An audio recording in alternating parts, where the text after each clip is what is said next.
Hey, Hello. Chris. Good Woo! morning. This is We so made it awesome. happen. You're such a rock star. I loved your email to me. You're like, I've got my new lighting, I've got my new stand that I can use. So great. Hi, everyone. So Sorry, great. as we navigate the Facebook maze, I had to rotate my phone in order to Yeah. join. Oh, So, that's a good point. I need to remind people of that. yes. Good. Good. Well, we are Hi. so delighted that you're here with us today. You're a total rock star in the area of sex and sex Oh, education and thanks. sexuality. So I know a Let's fair amount play. about you, but why don't you tell the folks who are watching a little bit about yourself, your journey, how you arrived at where you are today? In 3 minutes or less. Yeah, just Um, like a quickie. my name is Chris Maxwell Rose. Along with my wife, partner in love and life, Charlotte, I run pleasuremechanics.com for the past 13 years, where we are focused on delivering effective resources for folks to come into a more pleasurable relationship to their sexuality, with their bodies. It's been a lifelong journey. Mhm. Charlotte and I came at it from very different angles. For me, it was one of lifelong sexual trauma, starting at a very early age, a very complicated, sticky relationship to it in my adolescence, coming out as queer, and then coming home to it in my body through massage and through body based techniques. I met Charlotte through the work, and 13 years later, 13 years ago, we fell in love and started the pleasure mechanics to really gather all of the effective resources we could when it comes to ending sexual struggle, because there's sure plenty of that in this world. Yeah. And keeping it practical and down to earth. That's why we wear mechanics uniforms. We Oh, really that's try to great. talk about things in really simple language, but also keep things as complex and expansive as they need to be in this realm. I love So it. we host a weekly podcast called Speaking of Sex, and you can find all of what we do in our online courses at pleasuremechanics.com.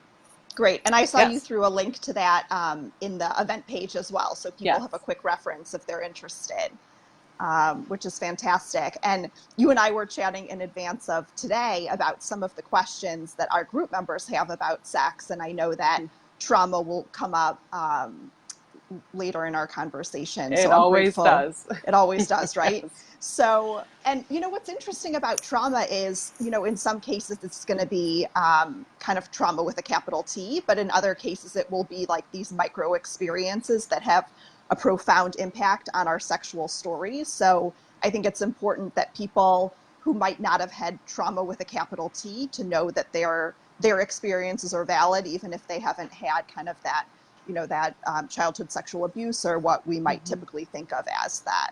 It's kind of like Esther Perel talks about affairs and infidelity. It touches all of us in some Yeah, way, huge or indirect.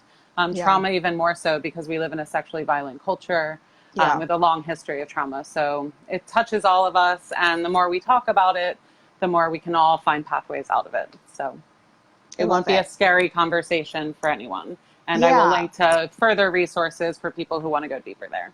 amazing. And you Yeah. have something like 300 podcast episodes on your show. So it's just this wealth of information.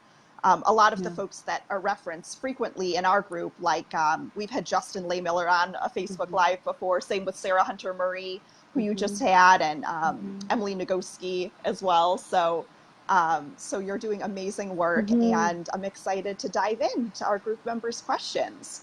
So I thought Cheers. we'd start with one that came up. This came up actually earlier this week. We were having a conversation actually just about a Man Talks podcast that dealt with some sexual power dynamics in porn. And Steve asked, why is it that most people find it easier to have sex than to have a conversation about it with their partner? And how do you begin to shift that dynamic in a relationship? Okay, I mean, this is true for so many of us. Talking about sex is one of the hardest things. Why is that? Most of us do not have good role models. Most of us did not have friends growing up we could talk to honestly and without fear of being shamed or repercussions. So we don't have practice talking about it, and anything we don't have practice doing can feel hard and awkward at first. Also, the Yeah. stakes are really high. The Yeah. stakes are so high, especially in a long-term relationship. If you're introducing something new or revealing new parts of yourself, the immediate fear, and it comes up for all of us, is if I reveal this part of myself, will I still be loved?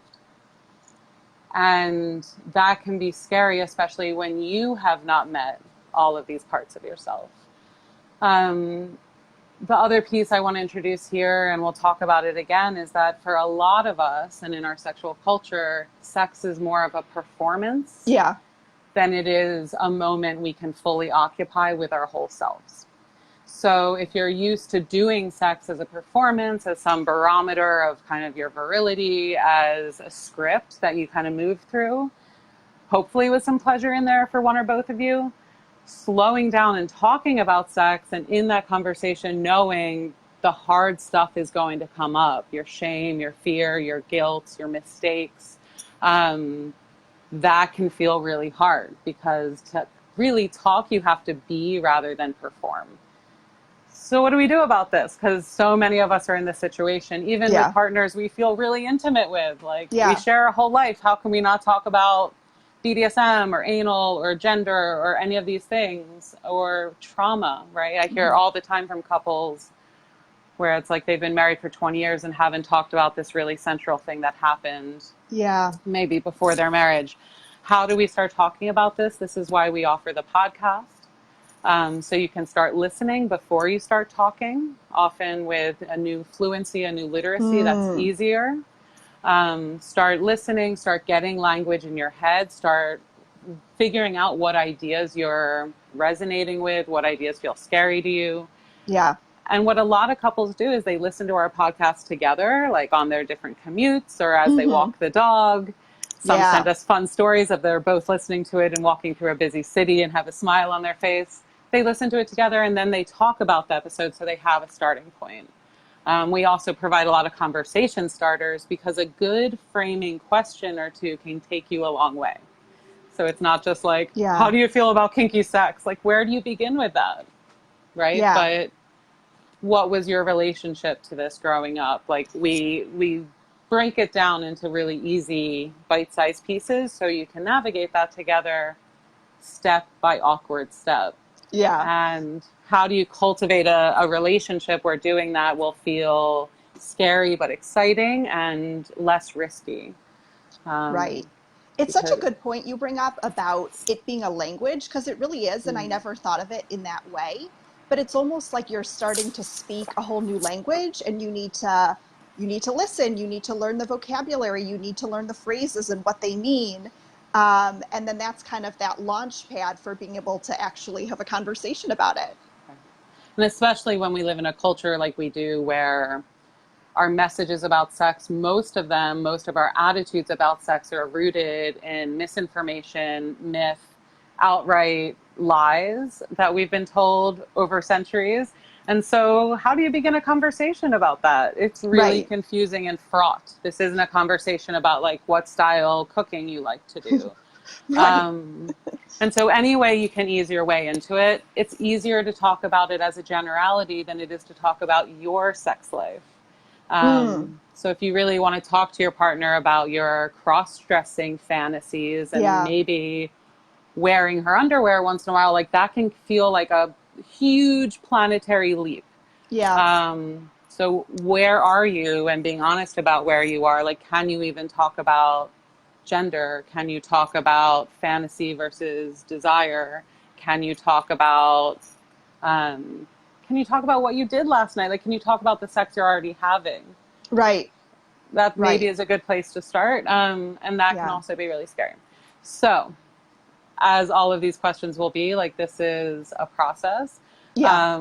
But the fact that you're here, like finding a Facebook group like yours that is so supportive and Mhm. active and informed Yeah. is a huge step. Yeah. So just being here, like, you've taken a major, major step in this. Now, how do you say it out loud? Yeah. Right.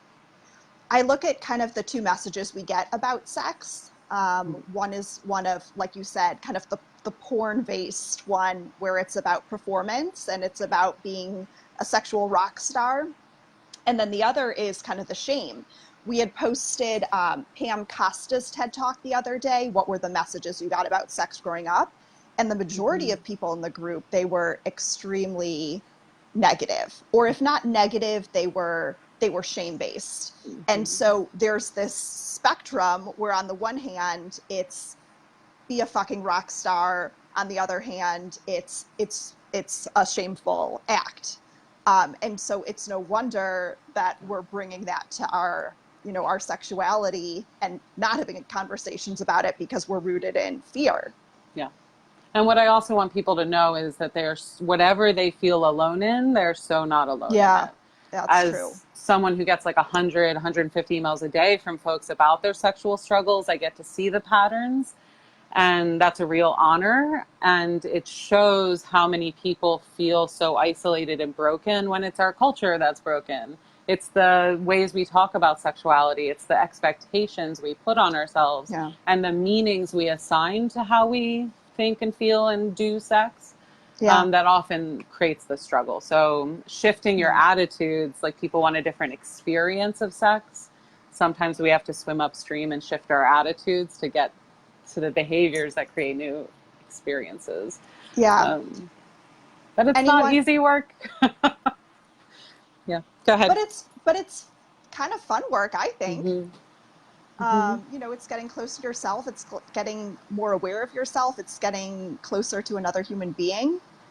So even though it can be scary, I think that there's also a lot of potential for fun and play. Mike had actually asked a question about eroticism, and Esther Perel has one of the most poetic, beautiful definitions of this. But I want to hear kind of your own perspective. The question he asked was, what exactly is eroticism? Is it a state of being? Is it a way of acting? Is it a feeling or a sensation? He said, I've always visualized it as overflowing sexuality. And his wife had actually had an affair, and that's what brought him to the group. And he said, I think eroticism was what my wife was seeking in seeking out her affair. How can I bring this charge to our sex life? What would you say to Mike? Right. So Esther Perel, I'd be curious to be reminded of her definition. I think she says something, it's like a place you go, like a state of being, which some people can find hard to relate to, especially in our busy world, which is very anti-erotic in a lot of ways. I call upon the definition of Audre Lorde, who was a Black lesbian feminist philosopher and poet. And she talks about the erotic as that which brings us life, that which sparks us. It's deeply personal. I kind of visualize it as we all have a constellation of pleasures that kind of create us as who we are, as unique beings. The erotic is that which lights us up and makes us feel excited, both internally and in relation to other people. Because sometimes we experience the erotic through intellectual stimulation or through the arts, and we feel like that gasp of like, sometimes it can be sensory. It doesn't have to be, though. It can be purely of the mind or kind of a soul, empathetic, opening. But when we think about the erotic, that which brings us life, that which sparks us, it becomes much more expansive than sexuality and also perhaps less scary. Because for a lot of people, if they imagine this like overflowing well of sexuality is often visualized as fire.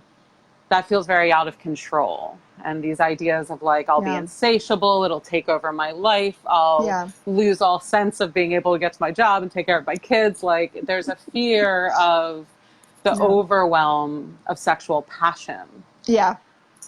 But we all kind of want to feel more alive, more vitality, and to feel that both within ourselves and like who we are, but also with our partners and with our communities. It's a very social experience and kind of answers that question, like the mysteries of who you're attracted to. Sometimes it's very like flagged socially, like the motorcycle jacket and getting on the Harley, and you're like, I want to be on the back of that bike.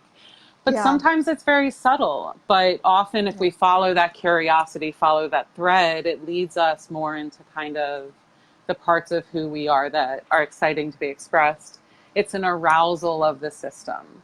right? Like if we think about pleasure and physical arousal and orgasm as an up leveling of the system and arousal, if we start paying attention in our lives to what arouses our interest and our curiosity, and the word curiosity here can be very gentle because we can all kind of turn towards something that brings us curiosity. Right. That can feel like a more gentle relationship to what I consider the vast playground of the erotic.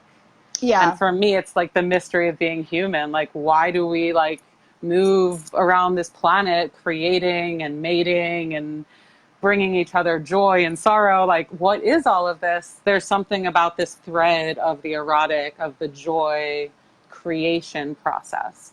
Yeah. Um, Along that, those lines, I'll share Esther's definition because I think it's yeah. really powerful. She does refer to it as it's a place that you go, but she also refers to it as that sense of aliveness, Mm-hmm. vitality, and play. Yeah. And it's interesting because I've actually been single for a lot of my adult Mm-hmm. life, Mm-hmm. and I'm, not someone who's having casual sex. It's just not Mm-hmm. for me. And Mm-hmm. so I've really needed to find ways to stay in touch with my sexuality, Mm-hmm. not through sex with other people, but just in Mm-hmm. cultivating it on my own. And that's where I really fell in love with pole dancing. Yeah. And it's funny because when you go into a pole dancing studio, you can see the different whys that people have for going. There are some people who are going there with more of like a sense of exhibitionism and really Mm-hmm. wanting to be on display. Mm-hmm. And for me, and there's not one that's better or worse, it's a different place that we're coming from, Mm-hmm. and a different need that we have in finding it. For me, it's just the most playful thing. I Mm-hmm. feel this sense of, we talk about aliveness and vitality. In a lot of ways, I feel like I'm going back in time to being a kid again. Mm-hmm. And, you're just dancing around on your living room floor, and you don't care what anyone thinks about you. You're just being you. Mm-hmm. And certainly there are elements that are incredibly sexual and sensual in the dancing that I love as well. But I think what draws me to it the most is it's almost like this permission to be free and to Mm-hmm. play, Mm-hmm. and to be like completely authentically me. Mm-hmm. And that gives me such that sense of vitality and aliveness and Mm-hmm. eroticism. And so even though I'm not sexually involved, Mm-hmm. I always leave feeling like really like sexually in tune. Totally. I love that. And some of the elements that are also good to name there is you're paying attention to your body. You're focusing inward. So you're like dropping in and feeling how the experience of movement feels from within. You're probably moving in some sort of rhythm. You're probably breathing. Your heart rate's moving. A lot of the reasons we turn to sex can be tapped into through a lot of other activities. And Mm-hmm. this can also take a lot of pressure off our sex lives. Yeah. There's a lot of seasons where the kind of sex life we can imagine having in a fantasy land is not available to us. Mm-hmm. It's just not. And so in those moments, what does the erotic mean? And if it means dancing, like pay attention into the body, Mm-hmm. breathing. For some people, lifting weights, like really Mm. gives them that Yeah. opportunity. Walking for other people. It doesn't even have to be physical. Although it helps. A lot of us need that stress release cycle. Nagoski's new book, Burnout, is a great read for anyone who feels Oh, like great. stress is a major interrupter of their sex life. It's one of the main reasons we're out of touch with our eroticism is because Yeah. we're in the stress cycle and we haven't resolved it. So Yeah. what would I say to, wanting to create that spark? Like, have more conversations and create more space within your relationship to each be awakening your creativity, your eroticism in and out of the sexual realm. If Yeah. you're not ready to connect in the sexual realm again, like, can you commit to going to a dance class together? Would you learn a new language and start budgeting towards a trip Mm. together? Like, what are the things that you're kind of doing and creating out of a sense of pleasure and longing and curiosity? Yeah. Um, Esther also asked the question, I turn myself on when? mhm, So knowing what activities either ignite you or a state that you can go to that mhm, ignites you, that you can bring mhm. to your sexuality. Right.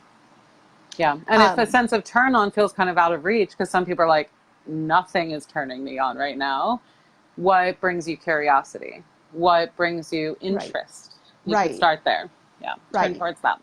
What Yeah. makes you feel alive? What makes you feel like a kid again? What makes you feel playful? And what I did you love like it. to do as a kid? Like, was there a Yeah. time in your life you felt more free with your joy, and what interested you then? Sometimes when we become parents, we bring out the toys and the playgrounds come back Yeah. in our lives and we discover play. But sex is a great way to play as adults, and we Yeah. get even better toys. So yeah, what is exciting you? And again, in like the kinky realm, that can feel really overwhelming. Yeah. What is the experience you want to have? What are you looking to experience? These kind of open-end questions based in a body sense of like, what does my body want right now in time, can be an easier portal into those desires. Oh, it's such a good question. I love that. We could go deeper into that, but we're not going to get through what we have. Always. So I'll Yeah. we'll move on. So I'll rather than reading Esther's quote on eroticism, I'll just post it in the comments so people have it in text form. But it's a great one. Essentially, I'll read a line of it. Eroticism is a place we go inside of ourself, either alone or with others. The focus is not the sexual act, but rather the meaning we give it. You can force people to have sex, but you can never force them to want it. The wanting is one of the last things that remains profoundly a part of our sovereignty and our freedom. Okay, so question from Steve. This came up also just a few days ago in our chat. He said, I took a break from porn about 2 years ago. And then I didn't include this in the question, but he said he ended up taking up bachata dancing as a result. Mm-hmm. And he said, since I'm no longer watching porn, what other ways do you recommend to expand my sexuality? And I think by that question, he meant both stay connected to his sexuality, but also discover new potential fantasies or outlets. Sure. Porn is a great bank of visual stimulation. It's a buffet, a banquet, an endless source of ideas, but it also can hotwire us. And so cool that you took a break. Like, that's awesome. Um, what do you do now? I think a lot of it is discovering what your body is capable of. Male multiple orgasms are this realm that a lot of men don't even know really exist, haven't explored yet. Do you have Separating a it. podcast episode that talked about that? Yeah, and I'll put together a little link package on Okay. things we touch on. Male multiple orgasm, separating ejaculation from orgasm, Uh-huh. really just exploring your body. If you want, going into anal and prostate stimulation and exploring what all the guys are talking about with prostate orgasms. All Mm-hmm. of that is possible, right? Just in your body, what is possible. Even if you just stay with your penis, you can explore for a lifetime different states of arousal, full body arousal. Um, Sometimes that takes a little inspiration. And so things like sexual podcasts or books, Mm. like keep yourself fed with Yeah. things that feed you. And sexual literacy is the Yeah. category I put it into. And get good sources. Like there's all of these amazing books over time that have been really curated. The internet, even though we are part of the clutter, can be very cluttered in terms of like, and then you're one click away from the Yeah. porn. So sometimes I know that can feel like a tender area, but podcasts, books, going into your body and discovering what is possible. Mm. So the area I'm really focused on right now and I'm kind of obsessed with is what I'm calling mindful sex. This whole category of paying attention to what we are capable of as Yeah. erotic beings, getting rid of the shame and judgment. Mm. Um, Would you what say that someone needs to have a meditation practice and be able to really sit with themselves in order to be able to sit in a very vulnerable state with another person? I mean, we all need a practice in being present and vulnerable, I think. Sometimes what I find is meditation is inaccessible for a lot of us because sitting still and going within is not always a safe or Yeah. inviting option, Yeah. especially if going inside has a lot that you're not ready to confront or don't have resources to confront. But we can all practice paying attention in different moments And one of the things, and mindful sex is maybe a whole nother call sometime, but one of the things I love about it is it uses a pleasure point as a doorway. So it's Mm, saying, if you can masturbate, let's bring a little bit more attention to that process. mm-hmm. Or if you're not masturbating yet, like if you can just like lie with your body and just start paying attention to your breath, that's your Yeah. starting point. Like we need to find, or walking in nature, for some people that creates enough safety and regulation that they can start dropping in. But Yeah. we need to start articulating these skills of how do we pay attention during sex to all the pleasure that's available to us, to what we're capable of. Yeah. And porn often hot wires, and that's not a bad thing. Sometimes it can be a really great shortcut. Sometimes we need that spark to get Yeah. going. But if you find that it's interrupting the sexual process you want, removing it then forces you to put your attention elsewhere. So where are you putting it? I'll link and I'll create a way to share with you guys some of like our masturbation guides where we give you other places to focus your Mm-hmm. attention. Sometimes I recommend put the porn on, but stand up out of your chair, turn away from the screen and like listen to the sound so that Yeah. can spark you, but your visual attention is elsewhere. Or go Yeah. back and forth, focus on your body for a few minutes and then go back to the porn. Just getting more active and intentional about how we masturbate. Um, there's a whole world of toys to explore. And so Right. there's no shortage of things to explore. But what we will bump up against is the permission we give ourselves to do so, Yeah. the shame that might come up, the feeling of awkwardness of like, this is a new thing and I'm not sure what I'm doing.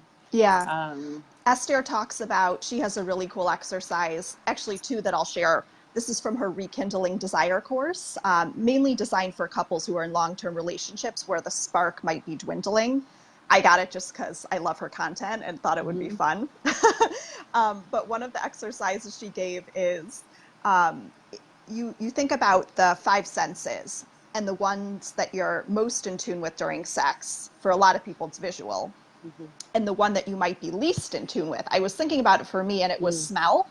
mhm, And then the next time you have sex or the next time you have self pleasure, you try to solely focus on that one sense as a tool to develop more mindfulness.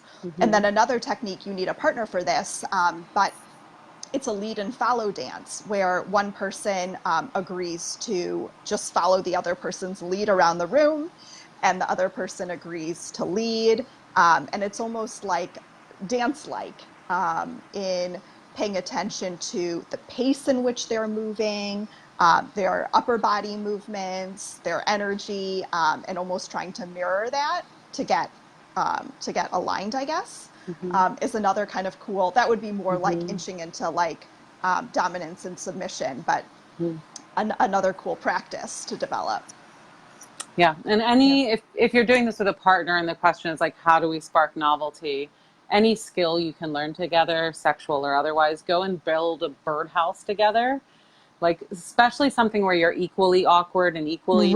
So Right, one of you right. isn't like, oh, look at me.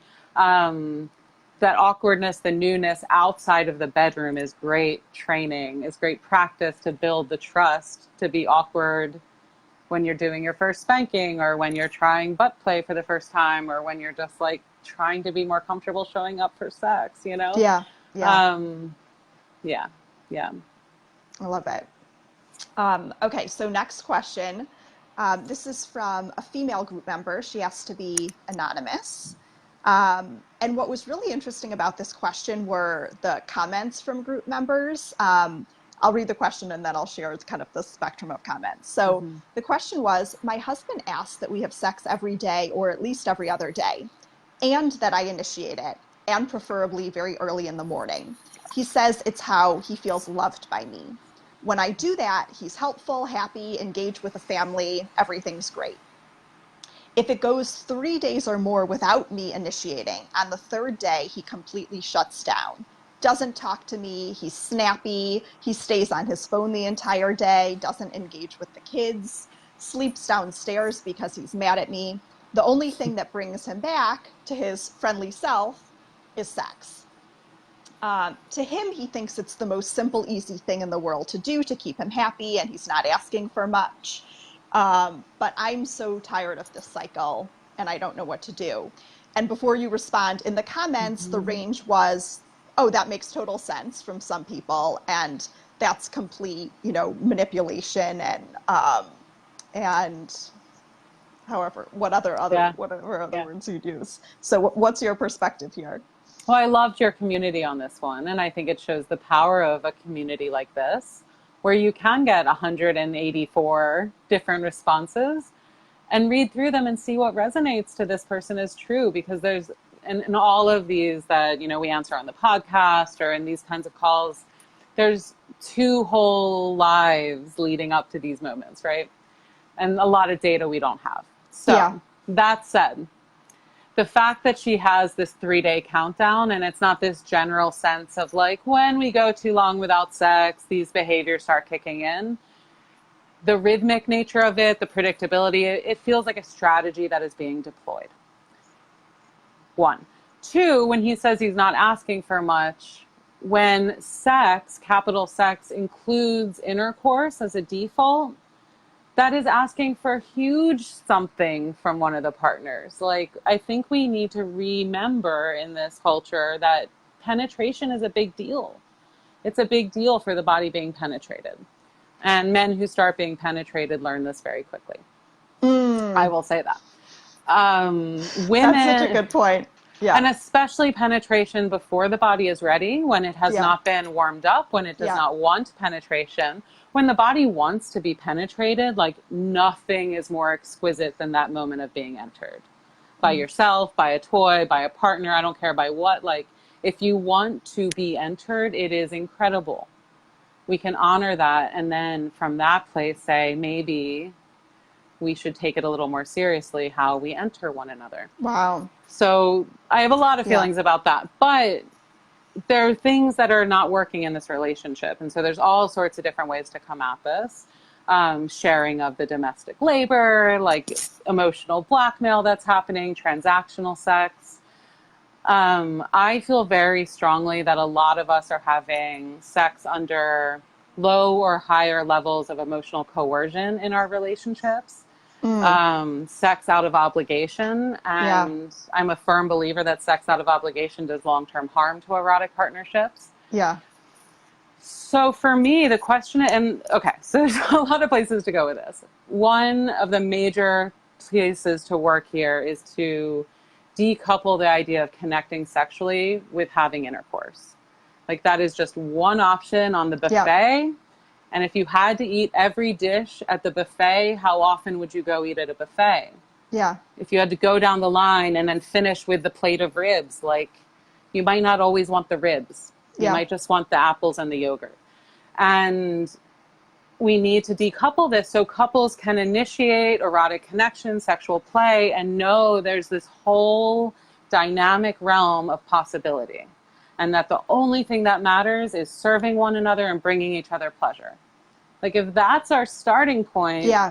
then we can say yes when our partner reaches out to us, because it might mean like stroke my hair and my back and like nibble and tell me what you're going to do next Friday when we have more energy. It might Yeah. mean like let's roll around and then you stroke yourself while I play with your nipples. Like it could mean so many things if we have that agreement and the experience to back that up. And there's not this subtle pressure of like, we're going to finish this when I get inside and ejaculate. Yeah. Like, that's really a hard thing to say yes to when you have a to-do list, when you're stressed out, when your body isn't just really feeling up for it. And Yeah. so 98%, especially of the women in relationship with men that I talk to, say no to sex when they don't want to be penetrated. It's just like the default answer is like, no, thank you, not tonight. Or it's this a different form of like deflecting it, putting it off for another day. And then you get these transactional relationships where it's like every third day I must be accessible to you. Yeah. How do we back that way up and say like, what are our erotic goals? What are your needs? What are my needs? Like what is taking the, like, so the gas and brake, the accelerator and the inhibition of sexuality. I'll Yeah. link to this episode, but like what's putting the brakes on my interest right now? And if it's like our financial well-being and all of the chores around the Yeah. house and the fact that we're still fighting about our mother-in-law, like Yeah. that's a hard yes to get out of me, buddy. But Yeah. like, Yeah. can we sit for a few minutes and like rub each other's shoulders while we talk about our strategy for surviving together? Like, that's going to make me feel really close to you in this moment. Mm-hmm. Or like, how do we work up towards having this like fabulous sexual vacation together that we're both craving, we're both longing, but we're going to have to set aside time for it, right? Like, relationships have sexual seasons. And so this idea of like sex on a schedule, and I know that there's certain like Christian sex philosophies that really put the impetus on initiation on the woman, and it's supposed to be like a sign of respect, but it also Oh. comes with like it has to be on every third day or every week. Mm. um, for me, this model of sex out of obligation is not fun, playful, erotic. um, and it doesn't come with this like open-ended expansive question of pleasure. Mm. I never ask a couple, how often do you have sex? Like, that question is irrelevant to me. It's how Yeah. often are you touching one another? How Mm-hmm. often are you giving one another pleasure? How often are you doing acts of service? How's your verbal communication? Like that, when we think about like the lived experience of our sex lives, no one's like, well, 3, 4, 5 times last month. It's this sense of like, are we held? Are we Right. loved? Do we feel free? Do we feel excited to be touched? Yeah. And Esther says sex is the sanctioned way for a lot of men to tap into their emotions, Right. especially emotions that tend to be less masculine, like connection and surrender. And so maybe the question is, in that moment when you're asking for sex, what is the feeling or the experience that you're looking to have? And is there another way that the partner could happily give it to you, in a way that feels like a get to versus a have to? Yeah. And I don't mean to come down hard on men right now. It's like I actually am a huge advocate for men's sexuality and end up defending them all the time. Even as a dyke, that took me off my tripod with force. I end up really connecting with men's sexuality and really defending them. Yeah. Um, Yeah, I do I think have an there's echo? No, you're good. I was Okay. just going to say, I think that there's, just like women have been shamed in certain ways for their sexuality, I think that men have a lot of shame put in different ways on their sexuality as well. Yeah. Totally. The Okay. conversation about men's sexuality is so important to have right now. Yeah. Um, I'm going to exit out and then come back because I'm getting a weird feedback. Okay. Yeah. It's like, A delay.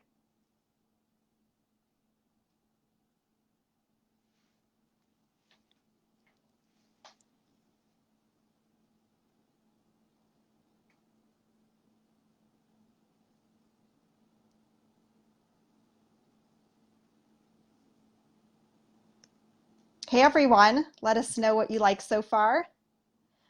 Dawn says sex out of gay burden. Diane said, I'm so happy to hear talking about sex. Great. Love it. Love these comments. Dawn said, Chris, I'd love to hear more about mindful sex. It's wonderful. Okay, so let's see if we can get our comments here. Where are comments? Comments. Aha. Okay, good. Hey, Andrew. Just getting these now. Okay, Chris, go ahead and throw another comment in so I can add you back. There we go. Okay, Chris, I'm bringing you back. Hey, Diane. Love it. hi.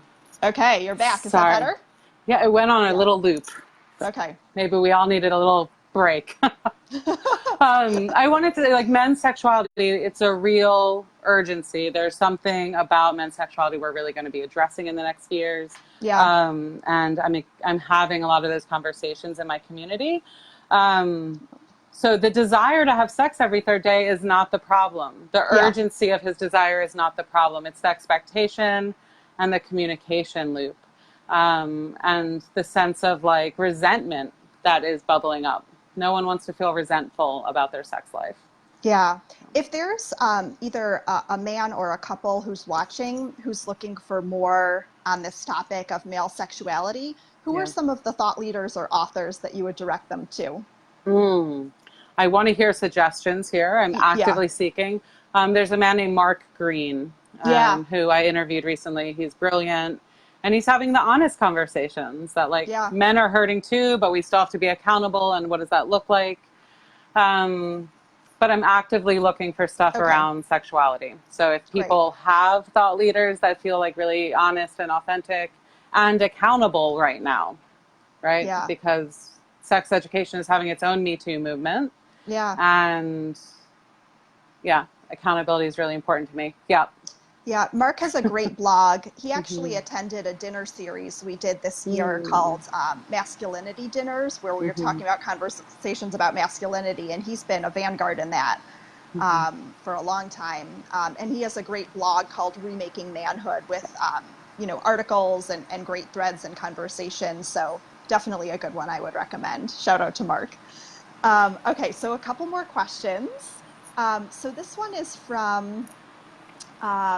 actually based on an Atlantic article that was published recently. I think it was back in February. And the article was called The Bored Sex, and it was about women. The article said women more than men tend to feel stultified by long-term exclusivity, despite having been taught that they were designed for it. So what do you think about this, and what do you think heterosexual partners can do? There's almost this kind of myth debunking. The common culture says men want sex, they get bored with sex quicker, they want more of it, more adventurous sex. And really what Yeah. we've seen, and Wednesday Martin has been a champion of this, is that women are actually the ones that do tend to get bored quicker, at least with the sex that they're having in their Mm-hmm. current partnership. Mm-hmm. So why do you think this is, and what can partners do about it? Mm-hmm. This is a juicy one.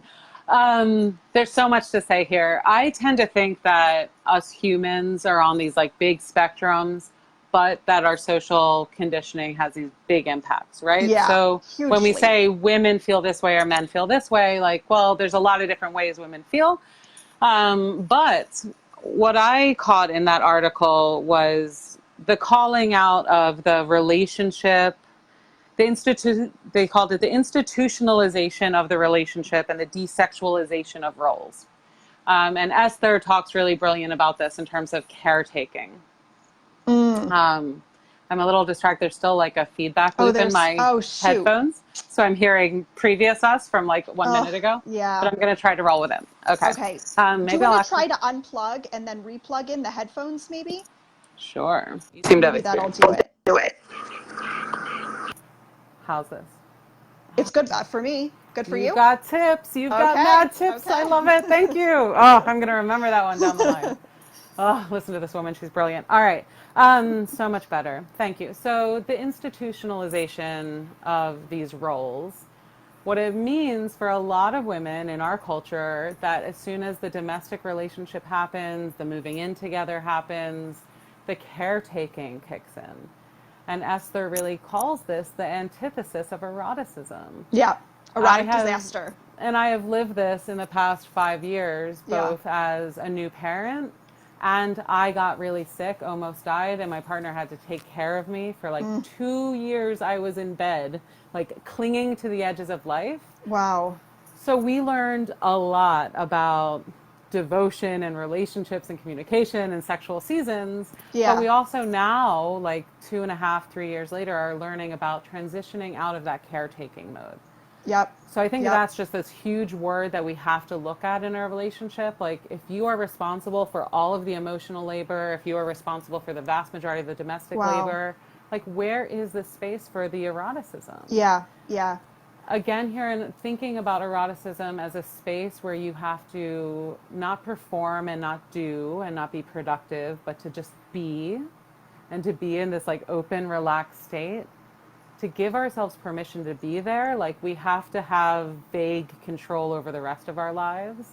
And so, as much as partners can help in that and equal the playing field of labor, and Yeah. emotional labor is starting to be named, right? Like we Mm-hmm. think about the dishes and naming, but Yeah. like who's taking care of the mother-in-laws and all of that stuff too. Yeah. Um, but I'm so happy over the past 10 years. So I've been in this field and doing pleasure mechanics for 13 years. And I've seen these cultural shifts start to happen, and that is so gratifying to be part of these conversations that are changing. And one of the conversations that are changing is like women's sexuality, all of our sexualities are a lot more complicated, a lot more nuanced, and a lot more desirous than maybe we gave ourselves space to name before. Yeah. We are alleviating a lot of the shame and the cultural baggage that comes with naming things like, I have an interest in power play, I have an interest in more sensation. We're starting to be able to pull that apart. And so people Yeah. can be like, well, I'm not interested in power at all, but bring on the sensation, right? Like we have the nuance to be able to talk about this. Yeah. So what does that mean in long-term relationships? It means we have to first get comfortable that we will have desires unfulfilled. And that's okay. And that those desires are still a good, awesome, brilliant part of us. We can't meet them all in one lifetime. Yeah. We have to then get comfortable with starting to find that, we call it the Venn diagram, where like I'm naming all of the things I'm interested in, you're laying out everything you're interested in. Like, where do we overlap right now? What do we have energy for? What do we have mutual interest in?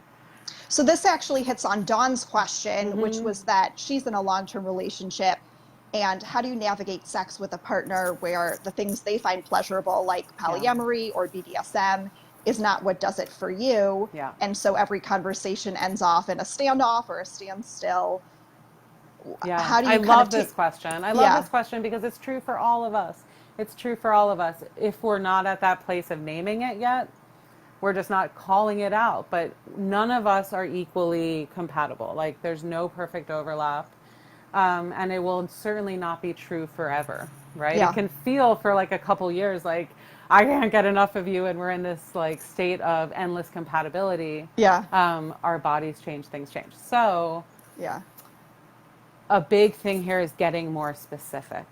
And having someone and like the resources to guide you in getting more specific. Because when you hear things like, I'm really into power play, I want you to dominate me and have rough sex. Like, as a husband, that's terrifying. Like, I don't want to hurt my wife. What do you mean rough sex? Like, you're the mother of my children. Like, no, whoa, no. Like, I'm just not into that. Yeah.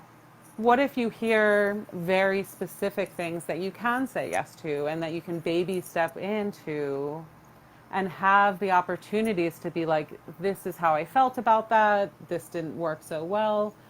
We call it sex labs, or like creating these moments of inquiry where the stakes are low, but you can be like, all right, if you're really wanting to be dominated, I don't know if I have a dom in me.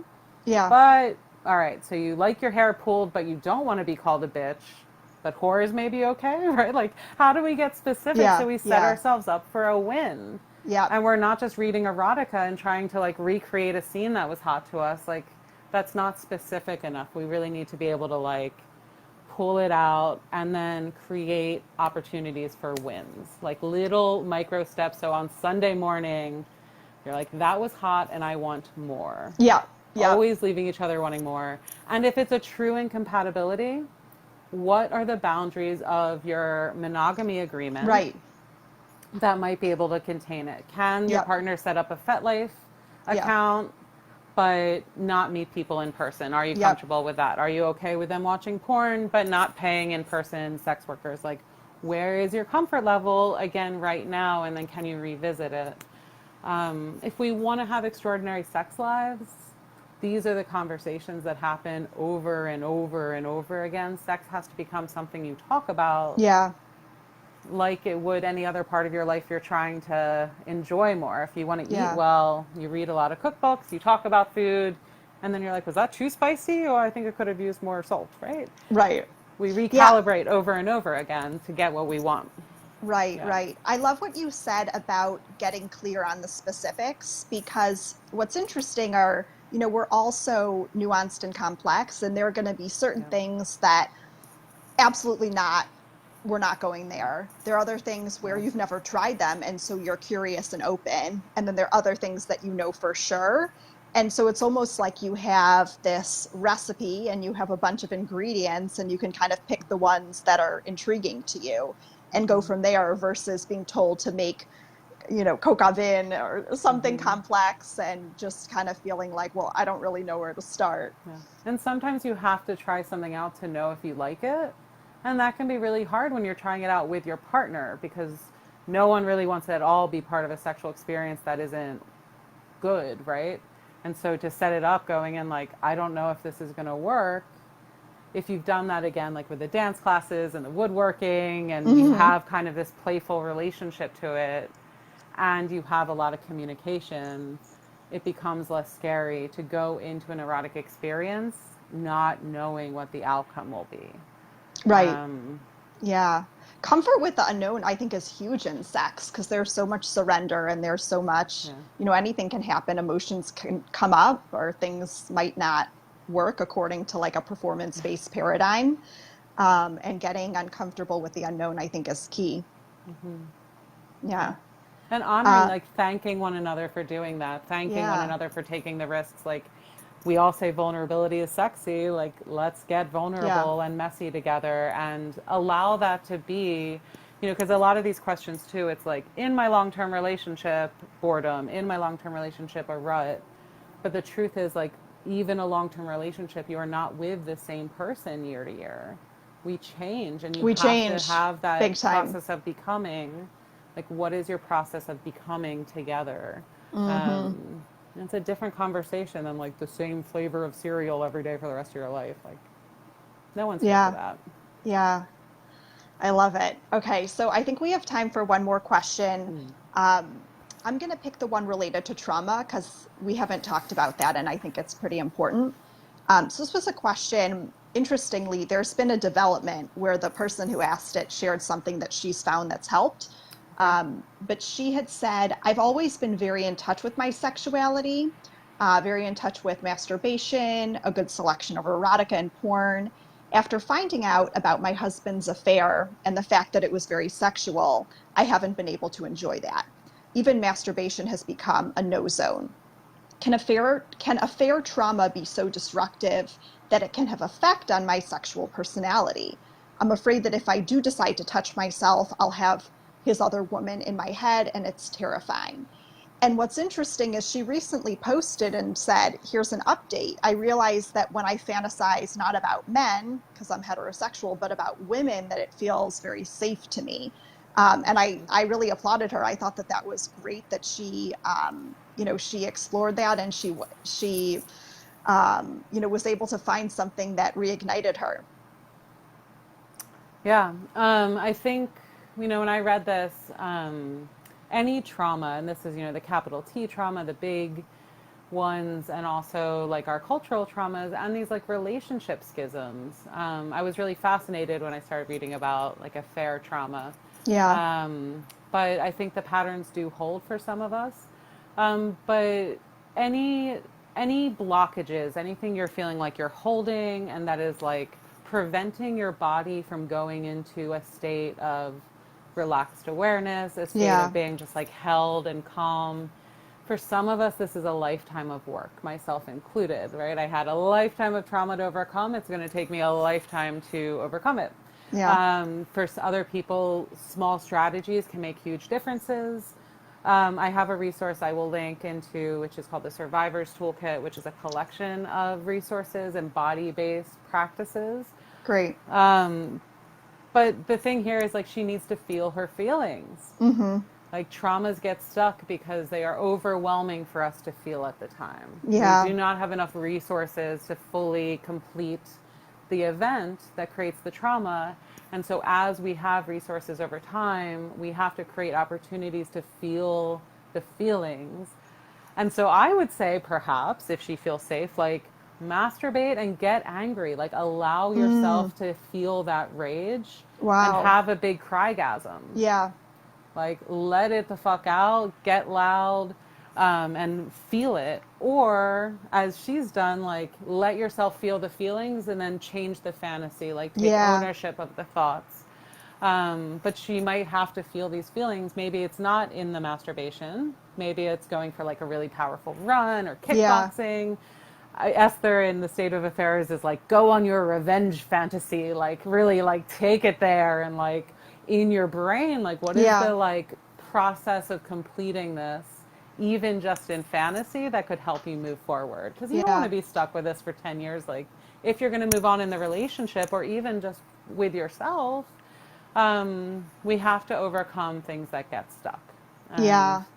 the world of trauma is teaching us a lot about this, and we can use it in these micro ways. Like if your boss's head is in, your boss's voice is in your head, and you have to like get through something in order to like actually be present with your partner who's there like Yeah. lovingly trying to caress you, and you're like, "Rah, da, da, da, da." What are the Yeah. strategies that help you move through that cycle? Yeah, and it's so different for everyone. I know for me, I actually ended up taking up boxing and kickboxing about 2 years ago. I was actually at a conference and the presenter was very into boxing, and it was something that in a million years I never would have tried if it hadn't been for the fact that I admired him, and his trainer, his boxing trainer, was a really funny, charismatic guy from Brooklyn. And so I ended up finding an amazing coach here in Chicago. And I can't imagine my life without it. I'm a very like feminine, I have a very feminine energy, and it's kind of like outside of my normal, range of normal activities. And, even just, in the news, there's been so much with the concentration camps at the border and other things that are really upsetting. I mean, especially me, I come from a family of Holocaust survivors, and it's bringing up a lot of likeness to their experience. And I remember just feeling this need, like I need to get to my boxing gym and just let this energy Yes. out. Because I am a very analytical person, and I'm like, check the boxes on the processing, but sometimes I think that final step is just letting the emotions leave your body. And boxing and kickboxing can be a really amazing tool for that. Yep. Yep. And Yeah. even if like movement feels inaccessible to you, you can lie in bed and just clench your muscles and release and clench and release. And that is enough to tell the body to complete a cycle. The Nagoski's book, it's one of Yeah. those must reads for people who feel like they're affected by stress, which is Yeah. most of Good. us. But I love that story too, because you followed a spark. You Yeah. followed a spark of like erotic curiosity of, I never thought I'd be into this, but what Yeah. if? And you could Yeah. have gone to your first class and be like, no way. Yeah. But what's Yeah. that poster about Tai Chi about, right? Yeah. Right. Right. And now you have this thing that brings you so much pleasure and joy. Yeah. Why do we feel more scared to do that when it comes to sexual things? Yeah. We can practice in all these realms of our life and then try to give ourselves more permission to even think about, what do I want to experience differently in relationship to my sexuality, and how might Yeah. I get there? Yeah. Yeah. Yeah. I love it. Well, I feel like we could go on forever, but I want to be respectful of your time. I know you're a member of the group, so feel free to post any resources, or you can I send them will. to me and I'll post on your behalf. Okay. Maria asked what book. Maria, Chris will link it up in the comments. A new book on sexuality in the face of Yeah. stress. It's actually very little about sex. It's called Burnout by Oh, Emily and Amelia Nagoski. Emily okay. Nagoski of Come As You Are, Yeah. partnered with her twin, Oh, who's a classically trained musician. And they wrote a okay. book called Burnout, and it's about completing the stress cycle. But for 13 years, we've been talking about stress as number one enemy of sex. Like Yeah. just Yep. physiologically in your body, if you can't switch out of the stress mode, you can't relax into arousal. Yeah. And so we all know that feeling of like your partner's there, the moment's there, and it's just like, I can't get there. And a lot of that is just the stress cycles building up in us. Yeah, and Um, I can imagine learning about that would help release some of the shame that people feel when they are in those moments yes. too. Thank you Um, so much. Thank you, Chris. Okay, so we'll make sure that we link up to your podcast, to Yeah. your resources, to your Erotic Essentials course. Thank you so much for your time, Perfect. for your commitment to this work. You really turned your trauma into service, and I want to acknowledge you for that. It's a lifetime of work, but Yeah. it's an honor to do. And thank you for hosting this amazing group. It's a real treasure. Oh, Yeah. thank Thank you you. all for being here. Great. Cheers. Thanks again. Bye. Bye.